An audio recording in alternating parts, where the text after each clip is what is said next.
Bacaan dari Injil Lukas. Theophilus yang mulia, banyak orang telah berusaha menyusun suatu berita tentang peristiwa-peristiwa yang telah terjadi di antara kita, seperti yang disampaikan kepada kita oleh mereka yang dari semula adalah saksi mata dan pelayan firman. Karena itu, setelah aku menyelidiki segala peristiwa itu dengan seksama dari asal mulanya, aku mengambil keputusan untuk membukukannya dengan teratur bagimu, supaya engkau dapat mengetahui bahwa segala sesuatu yang diajarkan kepadamu sungguh benar. Dalam kuasa Roh, kembalilah Yesus ke Galilea, dan tersiarlah kabar tentang Dia di seluruh daerah itu. Sementara itu, Ia mengajar di rumah-rumah ibadat di situ, dan semua orang memuji Dia. Ia datang ke Nazaret, tempat Ia dibesarkan, dan menurut kebiasaannya pada hari Sabat, Ia masuk ke rumah ibadat, lalu berdiri hendak membaca dari Alkitab. Kepadanya diberikan kitab Nabi Yesaya, dan setelah dibukanya, ia menemukan nas di mana ada tertulis, Roh Tuhan ada padaku, oleh sebab Ia telah mengurapi aku untuk menyampaikan kabar baik kepada orang-orang miskin, dan Ia telah mengutus aku untuk memberitakan pembebasan kepada orang-orang tawanan dan penglihatan bagi orang-orang buta, untuk membebaskan orang-orang yang tertindas, untuk memberitakan tahun rahmat Tuhan telah datang. Kemudian Ia menutup kitab itu, memberikannya kembali kepada pejabat, lalu duduk. Dan mata semua orang dalam rumah ibadat itu tertuju kepadanya. Lalu Ia mulai mengajar mereka, katanya, pada hari ini genaplah nas ini sewaktu kamu mendengarnya. Demikianlah Injil Tuhan. Pace Eben. Bapak, Ibu, saudara-saudari yang terkasih dalam Kristus, selamat hari Minggu untuk kita semua. Dalam perikop Injil pada hari ini, penginjil Lukas memulai penulisan Injil dengan sebuah sapaan yang ditujukan kepada Theophilus.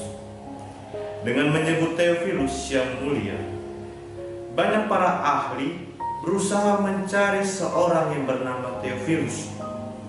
Namun, bukti dan kebenarannya sampai saat ini belumlah mendapat suatu kepastian, karena itu hanyalah sebuah pendapat saja dari beberapa orang.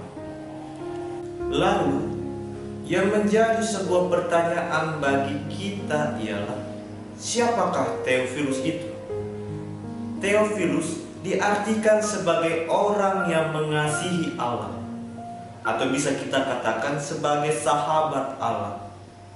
Sehingga berdasarkan pemahaman ini, ada pula yang berpendapat bahwa penginjil Lukas sebenarnya tidak menulis kepada orang tertentu saja atau orang yang sudah dia kenal, melainkan kepada siapa saja yang membaca Injil ini dan mengasihi Allah. Bapak, Ibu, saudara-saudari yang terkasih dalam Tuhan kita Yesus Kristus, dalam Injil pada hari ini juga dikisahkan Yesus dalam kuasa Roh kembali ke Galilea. Ia mengajar di rumah-rumah ibadat. Seperti kebiasaan pada hari Sabat, Yesus masuk ke rumah ibadat dan lalu berdiri serta membacakan kitab Nabi Yesaya. Dalam kitab Nabi Yesaya berbicara mengenai tujuan dan kedatangan Mesias, yakni memberitakan kabar baik kepada orang miskin, pembebasan kepada orang tawanan, penglihatan kepada orang buta, pembebasan kepada orang yang tertindas. Dan Yesus mengatakan bahwa sudah digenapilah nas Nabi Yesaya tersebut. Bapak, Ibu, saudara-saudari yang terkasih dalam Tuhan kita Yesus Kristus, apa maksud dari arti sebuah digenapilah nas dari kitab Nabi Yesaya tersebut? Dalam pengajarannya ini, Yesus ingin menegaskan bahwa dalam kedatangan Yesus ke dunia merupakan suatu penggenapan. Artinya, sudah terlaksana nubuat-nubuat dari para nabi dalam diri Yesus Kristus yang adalah Mesias, seorang yang dinanti-nantikan kedatangannya oleh bangsa Israel. Atas perkataan dan pengajaran Yesus, banyak orang yang menganggap pengajaran Yesus adalah sebuah pengajaran yang sesat. Mereka mengenal latar belakang Yesus yang hanyalah seorang tukang kayu, anak Yusuf dan anak Maria.